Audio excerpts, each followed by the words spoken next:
నమస్తే,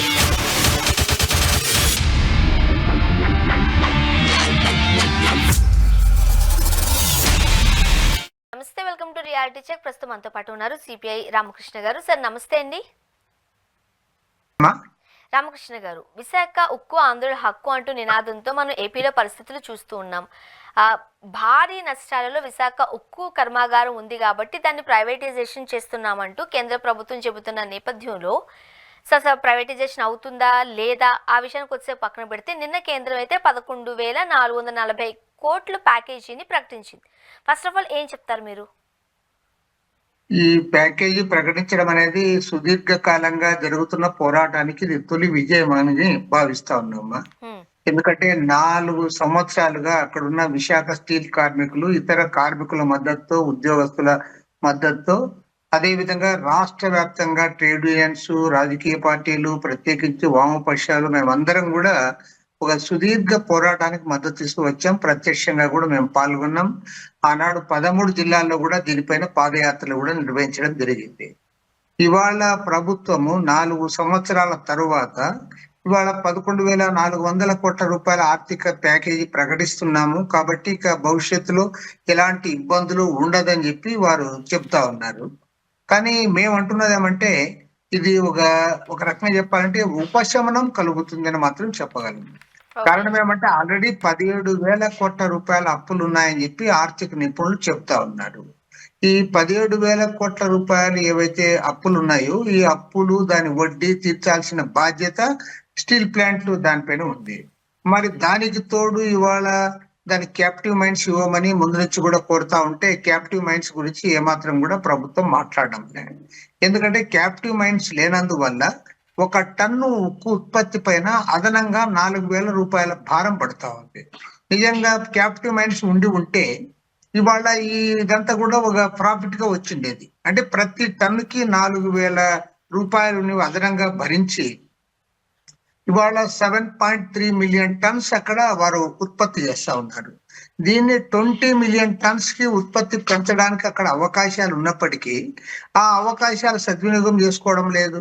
కాబట్టి మేము ఇవాళ ప్రభుత్వాన్ని కోరుతున్నది ఏమంటే మీరు దాన్ని పదే పదే ప్రైవేటైజేషన్ చేయాలనే పేరుతో కేంద్ర ప్రభుత్వం దాన్ని ఎండబెడతా ఉంది.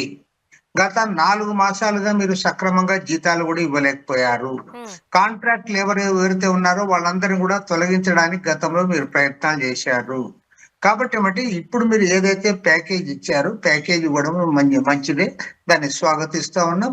కానీ దీనికి శాశ్వత పరిష్కారం లభించలేదు.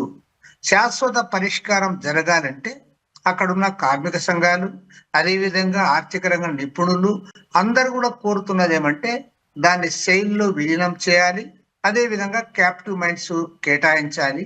ఆ 2 చర్యలు చేపట్టడం ద్వారా భవిష్యత్తులో ప్రైవేటైజేషన్ అనేది లేకుండా పోతుంది. అది అన్ని రకాలుగా ముందుకు అభివృద్ధి కావడానికి అవకాశం ఉంటుంది. పైగా ఇవాళ విశాఖ స్టీల్ అంటే ఒక బ్రాండ్ ఇమేజ్ ఉంది దానికి. ఈవెన్ టాటా స్టీల్ కంటే కూడా ఫైన్ క్వాలిటీ ఏదంటే టాటా, ఇది వాళ్ళ విశాఖ స్టీల్. అలాంటి విశాఖ స్టీల్ ఒక పోరాడి సాధించుకున్న పరిశ్రమ, తెలుగు ప్రజల యొక్క ఆత్మగౌరవము, తెలుగు ప్రజల సెంటిమెంట్ తో ముడిపడి ఉన్న పరిశ్రమను కాపాడడానికి కేంద్ర ప్రభుత్వం పూనుకోవాలి. ఎందుకంటే కేంద్రంలో అధికారంలో ఉన్న బీజేపీ ప్రభుత్వం గత 10 ఏళ్లుగా వాళ్ళ పాలసీ ఏమంటే ఏదేమైనా సరే ప్రభుత్వ రంగ పరిశ్రమలన్నీ ఒకదాని తర్వాత ఒకటి ప్రైవేటైజేషన్ చేయాలి. నాట్ ఓన్లీ విశాఖ స్టీల్, అన్నిటిని కూడా ప్రైవేట్ కి అప్పచెప్పాలనేది వాళ్ళు పాలసీగా పెట్టుకున్నారు. కానీ విశాఖ లాంటి పెద్ద కర్మాగారాలు నడవాలి అంటే ఓన్గా అందరికీ తెలిసిన విషయమే, సొంతంగా మనకి గనులు ఉండాలి. అది లేకుండా ఈ మనుగడ ఎట్లా సాధ్యం అంటారు? దానికి సంబంధించి ఎందుకు ఒక క్లారిటీ రావడం లేదు?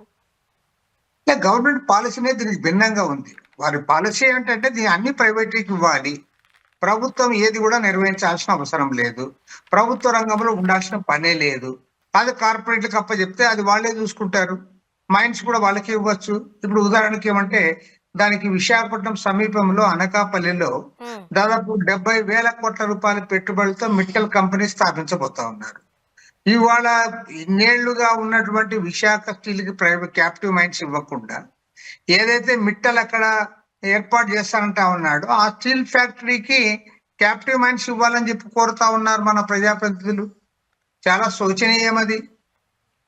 ఎందుకంటే ప్రైవేట్ పరిశ్రమ బాగుండాలి, వారికి లాభాలు రావాలి, వారు బాగా సునాయాసంగా ముందుకు సాగాలని కోరుకుంటా ఉన్నారు తప్ప, ఏదైతే పబ్లిక్ రంగ పరిశ్రమ ఉందో ఈ పబ్లిక్ రంగ పరిశ్రమ అయినటువంటి విశాఖ స్టీల్ కు దీనికి క్యాపిటల్ మైన్స్ కావాలని కోరడంలే. కాబట్టి ఏమంటే ఇది ప్రభుత్వం యొక్క పాలసీనే ప్రభుత్వ రంగ పరిశ్రమలను డైల్యూట్ చేసే పద్ధతుల్లో ఉంది. ఒక్క మాటలో చెప్పాలంటే వాటిని నిర్వీర్యం చేసి వాటిని ప్రైవేట్ వారికి, కార్పొరేట్ శక్తులకు అప్పజెప్పడానికి ఒక పాలసీగా పెట్టుకున్నారు. దాన్ని మేము అందరం కూడా వ్యతిరేకిస్తా ఉన్నాం. ఒక వామపక్షాలే కాదు, రాష్ట్ర ప్రజలు కూడా దీన్ని వ్యతిరేకిస్తా ఉన్నారు. ట్రేడ్ యూనియన్స్ అన్ని వ్యతిరేకిస్తా ఉన్నాయి. ఇవాళ ఒక సుదీర్ఘమైన పోరాటం ఫలితంగానే ఇప్పటి వరకు ప్రైవేట్ పరం కాకుండా ఆపుకోగలిగాం. ఇప్పుడు MMDS తో గనుల కేటాయింపు చేస్తాం అంటున్నది ప్రభుత్వం. నమ్మొచ్చంటారా? ఎలా చూడాలంటారు ఈ ప్రతిపాదనను? ఇలా వాళ్ళు ఇప్పటి వరకు ఎలాంటి ప్రతిపాదన చేయడం లేదు. వాళ్ళు క్యాప్టివ్ మైన్స్ ఇస్తామనే మాట చెప్పడంలే, దాన్ని సేల్లో విలీనం చేస్తామనేది కూడా వాళ్ళు స్పష్టంగా ఇవ్వలేకపోతున్నారు. పైగా ఏమంటున్నారంటే మేము 11,400 కోట్ల రూపాయల నిధులు కేటాయించాం కాబట్టి మళ్ళీ ప్రైవేటైజేషన్ ప్రస్తావన ఉండకపోవచ్చు అని చెప్పి ఉక్కు మంత్రి కుమారస్వామి గారు చెప్పారు. ఆయన ఆశాభావానికి కృతజ్ఞతలు. కానీ క్లారిటీ రావాలంటే మాత్రం ఖచ్చితంగా దీన్ని సేల్లో విలీనం చేయాలి, అదే విధంగా క్యాపిటల్ మైన్స్ ఇవ్వాలి. ఆ రెండు కార్యక్రమాలు చేస్తే తప్ప ఈ ప్రైవేటైజేషన్ ప్రమాదం అనేది తగ్గిపోతుంది. సో చాలా మందికి ఇప్పుడున్న ఊహాగానం అదే, కేంద్ర ప్రభుత్వమే 11,440 కోట్లతో ఒక ప్యాకేజీని ప్రకటించింది అంటే ఇక ప్రైవేటీకరణ దిశగా ఎందుకు అడుగులు వేస్తుంది అని. బట్ మీలాంటి పెద్దలు కావచ్చు, లేకపోతే ఆ విశాఖ ప్లాంట్లో పనిచేస్తున్న వాళ్ళు కావచ్చు, ప్రైవేటీకరణ ఆగిపోయింది అనే విషయాన్ని మాత్రం కేంద్రం స్పష్టంగా తెలియచేయడం లేదు అని. ఇది కూడా ఒక ఎత్తుగడ అనుకోవచ్చా? 11,400 కోట్ల రూపాయలు అనేది ఈ ఉపశమనానికి ఉపయోగపడుతుంది. ఎందుకంటే ఇప్పుడు ఆర్థిక ఇబ్బందుల్లో ఉన్నారు వాళ్ళు అక్కడ. తర్వాత వాళ్ళకి 4 నెలలుగా సక్రమంగా జీతాలు ఇవ్వడం లేదు. తర్వాత ఏదైతే వారు అప్పులు చేసుకున్నారో అప్పులు చెల్లించడానికి, వడ్డీలు చెల్లించడానికి కూడా వారి దగ్గర డబ్బులు లేవు. తర్వాత ఉత్పత్తి పెంచడానికి కూడా వారి దగ్గర డబ్బులు లేని పరిస్థితి. కాబట్టి ఏమంటే ఏదైతే 11,440 కోట్లు ఇచ్చామని చెప్తా ఉన్నారు, ఆ నిధులు వెంటనే సమకూర్చడం ద్వారా ఏదైతే ఈ పేషెంట్ ఇప్పుడు పూర్తి వెంటిలేటర్ పైన ఉన్న పేషెంట్ కి అతనికి కొంత ఉపశమనం కలుగుతుంది. మనం ఐసీయూలో తీసుకుని వచ్చి లేదంటే జనరల్ వార్డులో తీసుకుని వచ్చి ఆ పేషెంట్ ని పడుకోబెట్టచ్చు.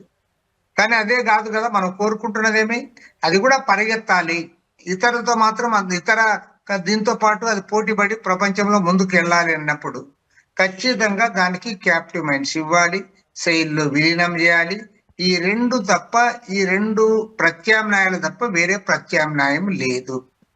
కాబట్టి అంటే కేంద్ర ప్రభుత్వాన్ని ముందు నుంచి కూడా కార్మిక సంఘాలు స్పష్టమైన వైఖరితో వారు అడుగుతా ఉన్నారు. అదే విధంగా ఎవరైతే స్టీల్ ప్లాంట్ ఉన్నటువంటి ఆఫీసర్స్ అసోసియేషన్ వారు ఉన్నారో వారు కూడా ఇవే కోరుతా ఉన్నారు.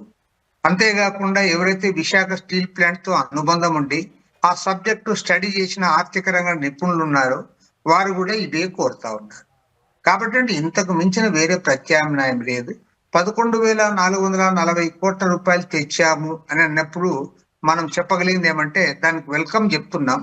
బట్ అదే సందర్భంలోనే ఇది శాశ్వతమైన పరిష్కారం కాదు, మళ్ళీ అప్పుల్లో కూరుకుపోతుంది తప్ప ఇది ఏమాత్రం కూడా శాశ్వతమైన పరిష్కారం అయితే కాదు. అండ్ మరీ ముఖ్యంగా 11,440 కోట్లలోనే పాత కేటాయింపులు కూడా ఉన్నాయి అని చెబుతున్నారు అక్కడ పనిచేసే పెద్దలు. దాన్ని ఎందుకు మభ్యపెడుతున్నారు? వారు మభ్యపెట్టేది ఏం లేదు. ఇప్పుడు ఆ 11,440 కోట్లు ఏ రకంగా వినియోగించాలి, ఎట్లా చేయాలనే దానిపైన కూడా వాళ్ళు స్పష్టత ఇస్తారు. కాబట్టి ఏమంటే ఇప్పుడు నిధులు అందులో 10,300 కోట్ల రూపాయలు బాండ్స్ కు సంబంధించిన అమౌంట్స్ అని చెప్తా ఉన్నారు. కాబట్టి ఏమంటే ఇవన్నీ కూడా ఒక క్లారిటీ వస్తుంది. క్లారిటీ వచ్చిన తర్వాత మరి ఇది చేస్తున్నారు. కానీ ఏదేమైనా సరే ఒకటి సంతోషం ఏమంటే ఇవాళ కేంద్ర ప్రభుత్వం గత 4 ఏళ్లుగా మూర్ఖంగా మొండిగా ప్రవర్తించింది, ఇవాళ స్పందించింది. కనీసం మళ్ళీ ఒకసారి దానికి ఆర్థికంగా ప్యాకేజ్ ఇస్తున్నామని చెప్పడము, దాని గురించి మాట్లాడడము, స్వయాన కేంద్ర ఉక్కు మంత్రి కూడా దీనిపైన ప్రకటన చేయడము. కాబట్టి ఏమంటే ఇవాళ కేంద్ర ప్రభుత్వం స్పందించినందుకు ధన్యవాదాలు. But at the same time శాశ్వతంగా ఈ సమస్య పరిష్కారం కావాలి, ప్రైవేట్ పరం కాకుండా ప్రభుత్వ రంగంలోనే కొనసాగాలి. విశాఖ బ్రాండ్ ఇమేజ్ తో ప్రపంచవ్యాప్తంగా ఇవాళ ఏదైతే గుర్తింపు పొందిందో దాన్ని మనం కొనసాగించాలని అంటే మాత్రం ఖచ్చితంగా పదే పదే చెప్తా ఉన్నాం, ఆ 2 డిమాండ్లు నెరవేర్చాలి. సెయిల్ లో విలీనం చేయాలి, క్యాప్టివ్ మైన్స్ కేటాయించాలి. కానీ ఆ దిశగా ప్రభుత్వం అడుగులు వేస్తుంది, వేసే అవకాశం ఉంది అని మీరు చెప్తారా? ఒక సీనియర్ మీరున్నారు పార్టీకి సంబంధించి, సిపిఐ పార్టీకి సంబంధించి. మరో పక్క మనకి విశాఖ ఆనుకునే మరొక స్టీల్ ప్లాంట్కి ప్రభుత్వం సిద్ధమవుతుంది. ఇవన్నీ చూస్తుంటుంటే ఏమనిపిస్తుంది మీకు? మా సెంట్రల్ గవర్నమెంట్ పాలసీ చాలా పక్కాగా ఉంది. వారు చాలా క్లారిటీతో ఉన్నారు. వాళ్ళ విధానమే దీన్ని ప్రైవేట్ పరం చేయాలని, దాంట్లో అనుమానం లేదు. కానీ 4 సంవత్సరాలుగా మన రాష్ట్ర ప్రజలు, తెలుగు ప్రజలు, కార్మిక వర్గాలు, ఉద్యోగ సంఘాలు, ప్రజా సంఘాలు, పొలిటికల్ పార్టీస్ అందరం కూడా ఏకోన్ముఖంగా స్టీల్ ఫ్యాక్టరీ విషయంలో ఒకే మాట పైన ఉన్నాం కాబట్టి ఇవాళ ఈ మాత్రమైనా కేంద్ర ప్రభుత్వం వెనక్కు తగ్గింది. కేంద్ర ప్రభుత్వం విధానం అయితే మాత్రం చాలా క్లారిటీతో ఉన్నారు వాళ్ళు, దీన్ని ప్రైవేట్ తప్పజెప్పాలని. కాబట్టి పోరాటాల ద్వారా మాత్రమే దాన్ని కాపాడుకోగలము. ఆ దిశగా మాత్రమే దాని ప్రభుత్వం పైన, కేంద్ర ప్రభుత్వం పైన ఒత్తిడి తేగలం. మరీ ముఖ్యంగా వైసీపీ ప్రభుత్వం అధికారంలో ఉన్నప్పుడు ఏమీ చేయలేకపోయింది. కూటమి ప్రభుత్వం అధికారంలోకి వచ్చింది కాబట్టి, కూటమిలో బీజేపీ కూడా ఉంది కాబట్టి ఇది మా కూటమి యొక్క విజయమే అంటూ కూడా టీడీపీకి సంబంధించిన నాయకులు చెబుతూ ఉండడం చూస్తున్నాం. ఈ క్రెడిట్ అంతా కూటమి ప్రభుత్వం వల్లే అని అనుకోవచ్చా? ఇస్తారా మీరు ఆ క్రెడిట్? ఈ క్రెడిట్ 4 సంవత్సరాల సుదీర్ఘ పోరాటంలో పాల్గొన్న ప్రతి ఒక్కరికి దక్కుతుంది. నంబర్ 1. నంబర్ 2, ఇవాళ కూటమి ప్రభుత్వం అధికారంలో ఉంది కాబట్టి మీరు పాక్షిక విజయం మేము సాధించామని చెప్పుకుంటే తప్పు లేదు. కానీ బట్ శాశ్వత పరిష్కారం కోసం అందరం కూడా కలిసికట్టుగా కృషి చేయాలి. కేంద్ర ప్రభుత్వం ఒత్తిడి తేవాలి. ఆ రకంగా మనం ముందుకు సాగితేనే మనం లబ్ధి పొందగలం. అట్లు కాకుండా ఇప్పుడు ఇదే సర్వస్వం అనుకుంటే మాత్రం మళ్ళీ పొరపాటు చేసిన వాళ్ళు అవుతాం. ఒక పక్క ఒక చేతితో తాయిలం చూపిస్తూ మరో చేతిలో నుంచి లాగేసుకునే పరిస్థితి కూడా ఇది కేంద్ర ప్రభుత్వం యొక్క స్ట్రాటజీ అంటున్నారు కొంతమంది. ఈ రోజు ప్యాకేజ్ వచ్చింది, ప్రకటించారు. ఆ ముందు రోజే విఆర్ఎస్కి సంబంధించి ఎవరైతే విఆర్ఎస్ తీసుకోవాలని అనుకుంటున్నారో వాళ్ళందరూ ఆ విఆర్ఎస్ తీసుకోండి అని కూడా కేంద్ర ప్రభుత్వమే నోటిఫికేషన్ ఇవ్వడం జరిగింది. ఇవన్నీ చూస్తుంటుంటే ఎక్కడో విశాఖ స్టీల్ ప్లాంట్లో పనిచేస్తున్న ఉద్యోగులకు భరోసా రావడం లేదంటూ చెబుతున్నారు. వాళ్ళ మాటల్లోనే మనం వాళ్ళతో మాట్లాడుతుంటుంటే వాళ్ళే డైరెక్ట్గా మీడియా ముందుకు వచ్చి మాట్లాడుతున్నారు. బీఆర్ఎస్ ప్రకటించిన మాట వాస్తవమే. 15వ తేదీ 31వ తేదీ బీఆర్ఎస్ అమల్లోకి వస్తుంది, మీరంతా కూడా ముందుకు రాండి అని గతంలో కూడా ప్రచారం జరిగింది. ఒక 1400 మంది వరకు కొంతమంది ముందుకు వచ్చారని చెప్పి కూడా ప్రచారం జరిగింది. కానీ నేననేది అంటే ఇవాళ కేంద్ర ప్రభుత్వ వైఖరిలో ఎలాంటి మార్పు లేదు. కేంద్ర ప్రభుత్వం చాలా స్పష్టంగా చెప్తా ఉంది, వారి విధానం ప్రైవేటైజేషన్ విధానమే. కానీ ఇవాళ 4 ఏళ్లుగా సుదీర్ఘ పోరాటం జరగడం, రాజకీయ పార్టీలు అన్ని కూడా మన రాష్ట్రంలో ఉన్న రాజకీయ పార్టీలు, అది అధికారంలోనూ తెలుగుదేశం పార్టీ కానీ, ప్రతిపక్షంలోనూ వైఎస్ఆర్ కాంగ్రెస్ పార్టీ కానీ, అదే విధంగా కాంగ్రెస్ పార్టీ మరింత స్పష్టతతో అది ప్రైవేటైజేషన్ కాకూడదని కోరింది. ప్రత్యేకించి వామపక్షాలు ఒక సైద్ధాంతికంగానే, ఒక పాలసీ పరంగానే మేము ప్రైవేటైజేషన్ వ్యతిరేకంగా పోరాడుతా ఉన్నాము. కార్మిక సంఘాలంతా కూడా ఎంతో ఐకమత్యంగా దీన్ని వెనక్కు కొట్టడానికి ముందుకు వచ్చినాయి. ఢిల్లీ వరకు కూడా వాళ్ళు ఇష్యూని తీసుకుని పోయి అక్కడి వరకు కూడా ధర్నాలు ఇవన్నీ చేపట్టారు. వాటన్నిటి ఫలితంగానే వాళ్ళు ఆగింది తప్ప మరొకటి కానే కాదు. కాబట్టి మనకి క్లారిటీ ఉండాల్సింది కేంద్ర ప్రభుత్వం తన విధానాన్ని మార్చుకోలేదు. కేంద్ర ప్రభుత్వం విధానం అది ప్రైవేటైజేషన్ విధానమే. ఇప్పుడు ఆగిందంటే మన పోరాటాల ఫలితంగా కార్మికులు, అదే విధంగా ఉద్యోగస్తులు, ప్రజా సంఘాలు, వీరితో పాటు రాష్ట్రంలో ఉన్న అన్ని రాజకీయ పార్టీలు కూడా దీన్ని వ్యతిరేకిస్తున్నాయి కాబట్టి ఇవాళ ఈ మేరకైనా మనం సక్సెస్ కాగలిగాం.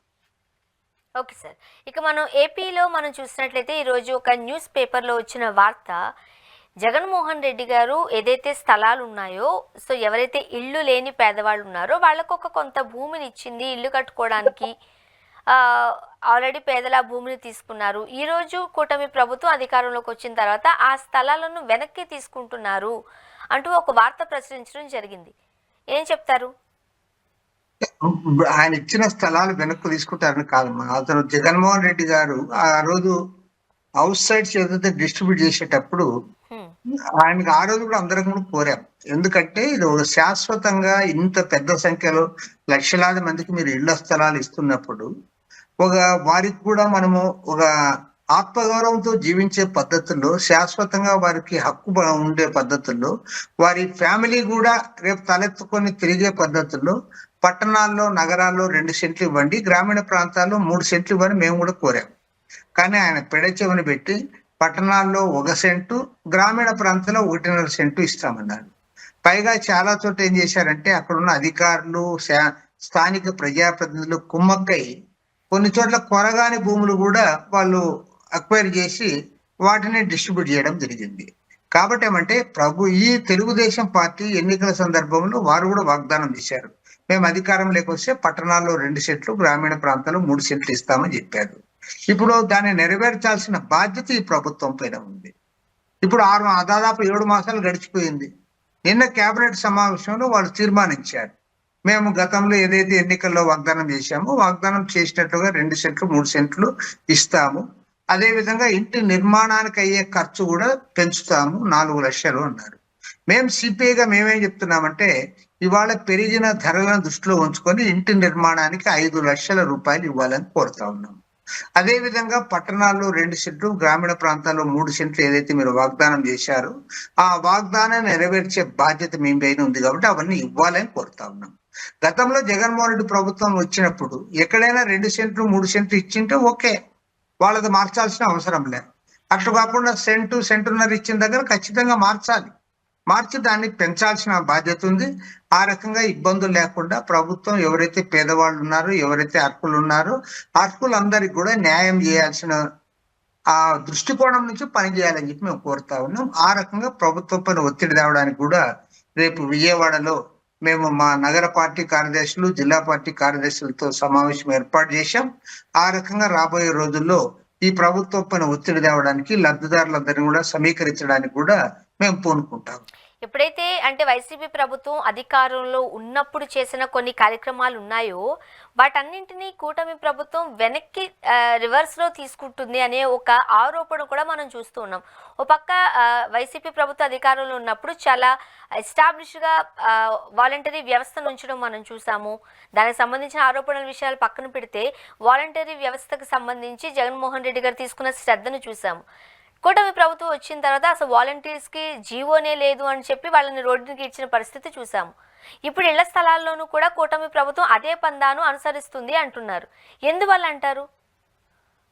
మరి 2 డిఫరెంట్ ఇష్యూస్ అమ్మా. వాలంటీర్స్ విషయంలో గతంలో వారు చేసిన తర్వాత దాన్ని ఎండార్స్మెంట్ ఇచ్చారు. చంద్రబాబు నాయుడు గారు ప్రతిపక్షంలో ఉన్నప్పుడు కూడా ఈ వాలంటీర్స్ వ్యవస్థ కొనసాగడమే కాదు, వారికి ఇప్పుడు ఇస్తున్న వేతనం 5,000 రూపాయలు ఏ మూలకు చాలదు, ఖచ్చితంగా దాన్ని 10,000 రూపాయలు పెంచుతాం అన్నాడు.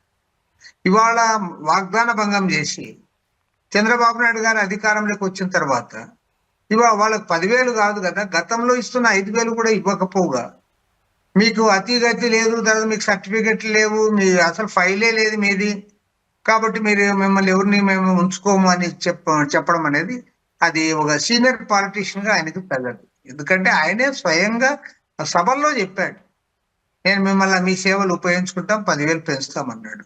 తర్వాత విజయవాడలో బుడమేరు వరదలు వచ్చిన సందర్భంలో కూడా ఎవరైతే వాలంటీర్స్ ఉన్నారో ఆ వాలంటీర్స్ అందరూ కూడా వాళ్ళని ఇన్వాల్వ్ చేశారు. వాళ్ళు ఎవరైతే విక్టిమ్స్ ఉన్నారో బాధితుల దగ్గర పోయి వాళ్ళకి అన్ని రకాలుగా సౌకర్యాలు సమకూర్చడానికి కూడా పనిచేశారు.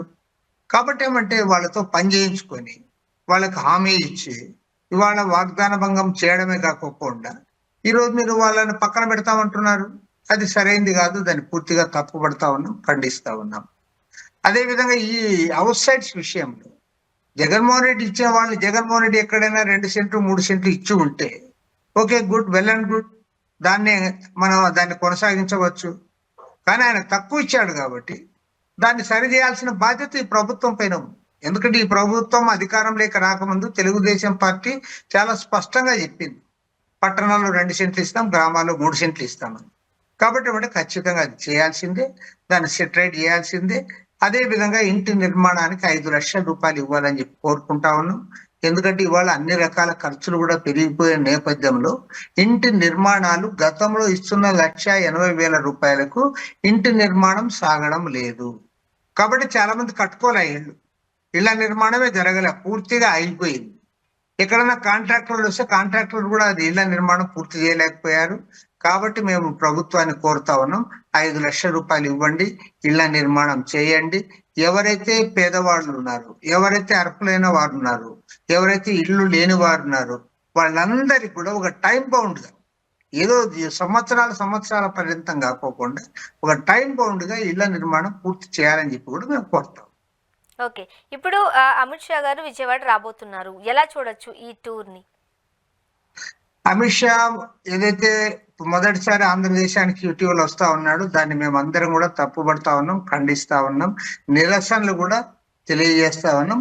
రాష్ట్ర వ్యాప్తంగా 8 వామపక్ష పార్టీల ఆధ్వర్యంలో రేపు 26 జిల్లాల్లో కూడా నిరసన కార్యక్రమాలు చేపడతా ఉన్నాం. ఎందుకంటే అమిత్ షా హోమ్ మినిస్టర్ గా ఉన్నప్పటికీ ఆయనకి రాజ్యాంగం పైన నమ్మకం లేదు, ఈ రాజ్యాంగాన్ని ఆయన విశ్వసించడం లేదు. పైగా రాజ్యాంగ నిర్మాత డాక్టర్ బిఆర్ అంబేద్కర్ గారిని కూడా ఆయన సాక్షాత్తు పార్లమెంట్ లో అవమానించాడు. ఎక్కడో కాదు, సాక్షాత్తు పార్లమెంట్ లో అందరి పార్టీల సభ్యుల సమక్షంలో ఆయన అవమానించాడు.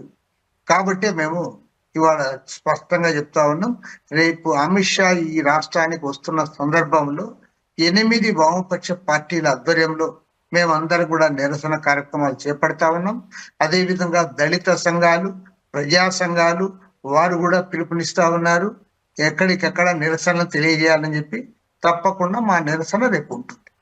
సార్, ఒకసారి ఏపీ పాలిటిక్స్ గురించి మాట్లాడితే సూపర్ 6 అంటూ అధికారంలోకి వచ్చిన కూటమి ప్రభుత్వం ఇప్పటికీ ఈ రోజుకి ఏదైనా ఒక ప్రశ్న విలేకరులు వేసినా, ప్రజలు వేసినా, మీలాంటి పెద్దలు వేసినా గత ప్రభుత్వం చేసిన తప్పిదాల వల్లే అంటూ దోబూచిగా చూపిస్తున్నారు, కానీ వాళ్ళు ఏం చేస్తారు, వాళ్ళు ఏం చేయగలరు అనేది చూపించట్లేదు.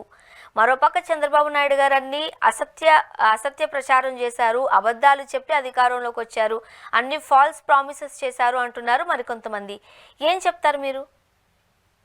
ఎలక్షన్ లో చంద్రబాబు నాయుడు గారు, తెలుగుదేశం పార్టీ అనేక వాగ్దానాలు చేసిన మాట వాస్తవం. తర్వాత అదేదో ఊరికే ఓరల్ గా కాకుండా వ్రాతపూర్వకంగా కూడా సూపర్ 6 హామీలు ఇచ్చాడు. సహజంగా ఓటర్లు ఏం కోరుతారు, ఏదైతే ఎన్నికల సందర్భంలో చెప్పారో చెప్పిన దాన్ని అమలు చేయమని అడుగుతాం. ఒక ప్రతిపక్ష పార్టీలే కాదు, కామన్ ఓటర్ కూడా అదే కోరుతాడు. కాబట్టి ఇందులోనూ దీనికి వివాదాస్పదం ఏముంది? మీరు స్పష్టంగా చెప్పారు ఆ రోజు, పైగా మీకు అన్ని రకాల విషయాలు తెలుసు. రాష్ట్ర ఆర్థిక పరిస్థితులు ఏమిటి, అప్పుల భారం ఏమిటి, ఎలాంటి పరిస్థితుల్లో గవర్నమెంట్ నడుస్తా ఉంది, తర్వాత రేపు పొద్దున మీరు అధికారంలోకి వస్తే మీకు ఇక్కడ సమకూరే ఆదాయం ఎంత, రాష్ట్ర బడ్జెట్ ఏ రకంగా ఉంటుంది, ఆ బడ్జెట్ లో ఈ సంక్షేమ కార్యక్రమాలు అన్ని కూడా అమలు చేయగలమా లేదా, అదేవిధంగా ఉద్యోగస్తులకు, ఉపాధ్యాయులకు, కార్మికులకు ఏవైతే వేతనాలు ఇస్తా ఉన్నారో ఆ వేతనాల పరిస్థితి ఏంటి, పెన్షన్లు ఏవైతే ఉన్నాయో ఆ పెన్షన్ యొక్క అమౌంట్, వాళ్ళకి ఇవ్వాల్సిన అమౌంట్ ఎంత అవుతుంది, అంతేకాకుండా ఇతర అభివృద్ధి కార్యక్రమాలకు నిధులు ఏ రకంగా సమకూర్చుకోవాలి, ఇవన్నీ విషయాలు మీకు తెలిసి ఉండి కూడా మీరు సూపర్ 6 హామీలు ఇచ్చారు. కాబట్టి సూపర్ 6 హామీలు ఏవైతే ఇచ్చారో ఆ సూపర్ 6 హామీలు అమలు చేయమని మేము కోరుతాం. మీరేమంటారు, ఒకదాని తర్వాత ఒకటి అమలు చేస్తాము అంటారు. ఓకే, ఒకదాని తర్వాత ఒకటి అమలు చేసేది ఎప్పటిలోగా చేస్తారో కూడా స్పష్టత ఇవ్వాలని చెప్పి కోరుతాం. ఎందుకంటే ఆల్రెడీ 7 మాసాలు అయిపోయింది, 7 months ఆర్ ఓవర్. కాబట్టి సహజంగా పబ్లిక్ లో ఏమి వాళ్ళ అవసరాలు, ఇప్పుడు ఉదాహరణకి ఫీజు రియంబర్స్మెంట్ స్కీమ్ ఉంది. ఫీజు రియంబర్స్మెంట్ ఏమి, ఫీజు ఇస్తే తప్ప వాళ్ళకి కాలేజీలో సర్టిఫికెట్ ఇవ్వరు, వాళ్ళు ఇవాళ ఎగ్జామ్ రాసే టైం అయింది, హాల్ టికెట్ ఇవ్వరు. కాబట్టి ప్రభుత్వాన్ని ఖచ్చితంగా విద్యార్థులు డిమాండ్ చేస్తారు. అదేవిధంగా మా అమ్మఒడి స్కీమ్ ఇలాంటివి ఉన్నాయి. ఆ స్కీములు అవి ఎందుకంటే కొన్ని స్కీములు ఏవైతే ఉన్నాయో ఆ స్కీములు కొంత వాయిదా వేసుకునే పెద్ద ఇబ్బంది లేదు, కానీ ఏదైతే స్టూడెంట్స్ కి సంబంధించిన ఉన్నాయో, ఏదైతే పేద వర్గాలకు సంబంధించిన స్కీములు ఉన్నాయో వాటిని వెంటనే అమలు చేయాలని చెప్పి మేము కూడా కోరుతాము. కాబట్టి ఎవరు అడిగినా ఇది తప్పు లేదు, మేము ఏది కూడా కొత్తగా డిమాండ్స్ పెట్టడం లేదు, ఏవిగా కొత్త స్కీములు కావాలని కూడా కోరడం లేదు. ఏవైతే ఎన్నికల సందర్భంలో తెలుగుదేశం పార్టీ అధ్యక్షుడు నారా చంద్రబాబు నాయుడు గారు హామీలు ఇచ్చారు, ఏ వాగ్దానాలు అయితే ఆయన బహిరంగంగా చేశారు, ఏవైతే వాళ్ళ మేనిఫెస్టోలో వాళ్ళు ప్రకటించారు, వాటిని అమలు చేయమని మాత్రమే మేము కోరుతా ఉన్నాం. ఇది ఎవరు కోరినా ఇది తప్పు కాదు, కానే కాదు. ఎందుకంటే మీరు చెప్పారు కాబట్టి అడుగుతాను. మీరు చెప్పకపోతే అడిగితే ఏమండి మేము మీకు తెలియదా, మీకు తెలిసి ఎట్లా కోరుతారు? ఇక్కడ ఆర్థిక పరిస్థితులు బాగలేవు కదా అని మీరు మమ్మల్ని క్వశ్చన్ చేయొచ్చు. అదే ఆర్థిక పరిస్థితులు సరిగ్గా లేవు అని ఇన్ని సంవత్సరాల ఎక్స్పీరియన్స్ ఉన్న ఒక సీఈఓగా లేకపోతే ఒక గుడ్ అడ్మినిస్ట్రేటర్గా పేరుగాంచిన చంద్రబాబు నాయుడు గారికి తెలీదా? తెలిసి కూడా ఎందుకు ఇటువంటి ఫాల్స్ ప్రామిసెస్ చేశారు అని అడుగుతున్న ప్రశ్న. ఏ అనంటే వైసీపీని దోబూచుగా చూపిస్తున్నారు, మరోపక్క లోకేష్ గారేమో రెడ్ బుక్ అంటూ ప్రజల్లో ఒక భయాన్ని సృష్టించే ప్రయత్నం చేస్తున్నారు అంటున్నారు. అమ్మా, ఇప్పుడు ఇది సూపర్ 6 వాగ్దానాలకు సంబంధించి అవి వేరే పార్టీలు చేసిన వాగ్దానాలు కాదు. తెలుగుదేశం పార్టీ ఎన్నికల మేనిఫెస్టోలో పేర్కొన్నవి. రెండోది, సాక్షాత్తు ఇవాళ ముఖ్యమంత్రిగా ఉన్న చంద్రబాబు నాయుడు గారు, తెలుగుదేశం పార్టీ జాతీయ అధ్యక్షులు పదే పదే అన్ని సభల్లో వాటిని గురించి ప్రస్తావించారు. కాబట్టి వాళ్ళు మేమేమంటాం, ప్రతిపక్ష పార్టీలుగా లేదా ప్రజా సంఘాలుగా ప్రజలు, ఓటర్లు ఎవరైనా సరే, అయ్యా మీరు సూపర్ 6 వాగ్దానాలు ఆ రోజు ప్రకటించారు, మీరు మేనిఫెస్టోలో పెట్టారు కాబట్టి వాటిని అమలు చేయమని మేము కోరుతాం. అంతేగాని మేము అమలు చేయమని కోరినంత మాత్రాన ఇప్పుడు మళ్ళీ ఆ జగన్మోహన్ రెడ్డి గవర్నమెంట్ లో బాగాలేదు, లేదా అప్పుడు అప్పులు చేశారంటే అప్పుడు అప్పులు చేసిన విషయం అందరం చెప్పాం కదా. మీరు చెప్పారు, మేమే చెప్పాము. రాష్ట్రం అప్పుల పాలైందని మీరు మాకంటే ఇంకా గట్టిగా చెప్పారు. శ్రీలంక మాదిరి అవుతుందని కూడా ప్రచారం చేశారు. మరి అన్ని విషయాలు తెలిసి ఉండి కూడా మీరు సూపర్ 6 వాగ్దానాలు ఎందుకు ఇచ్చారు? మీకు తెలుసు కదా రాష్ట్ర ఆర్థిక పరిస్థితి, మనకుంటే ఆదాయ వనరులు ఏమిటి, టోటల్ బడ్జెట్ మనకు ఆదాయం ఎంత వస్తుంది, మన ఖర్చులు ఏ ఏ రూపాల్లో ఉంటాయి, అందులో గ్యారంటీగా ఉండే ఖర్చులు ఏంటి, అవి ఇంకా ఇప్పుడు ఉద్యోగస్తులకు జీతాలు, అదే వృద్ధులకు పెన్షన్లు, ఇవన్నీ కూడా అవి ఖచ్చితంగా చేయాల్సింది ఏ గవర్నమెంట్ ఉన్నా. కాబట్టి అవన్నీ పోను మనకి ఎంత మిగులుతుంది, ఆ మిగిలే అమౌంట్ లో మనం ఏ రకమైన వాగ్దానాలు చేయొచ్చు, లేదా కేంద్ర ప్రభుత్వం నుంచి కొత్తగా ఏ రకమైన సహకారం మనకు లభిస్తుంది, ఇవన్నీ కూడా మీకు తెలిసి ఉండి కూడా మీరు సూపర్ 6 వాగ్దానాలు ప్రకటించారు. వాటిని అమలు చేయమని మాత్రమే ఈరోజు మేము కోరుతాము. మేము దానికి భిన్నంగా లేదంటే దానికి అదనంగా మేము కొత్త వాగ్దానాలు ఏవి కోరడం లేదు. మేము కోరుతున్నదంతా మీరు ఎన్నికల మేనిఫెస్టోలో ప్రకటించిన వాగ్దానాలు అమలు చేయమని మాత్రమే కోరుతా ఉన్నాం తప్ప దీన్ని వివాదాస్పదం చేసి దీన్ని గత ప్రభుత్వంతో పోల్చడమో లేదంటే గత ప్రభుత్వం పైన అభాండాలు వేయడమో అది ప్రజలు హర్షించరు.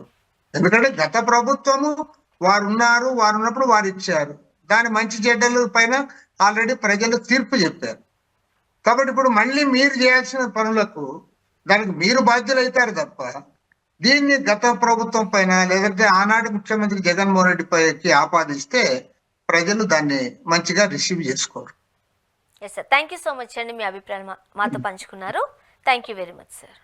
ఓకేనమ్మా, నైస్ అమ్మా. ఇది వాళ్ళ రియాలిటీ చెక్. Stay tuned.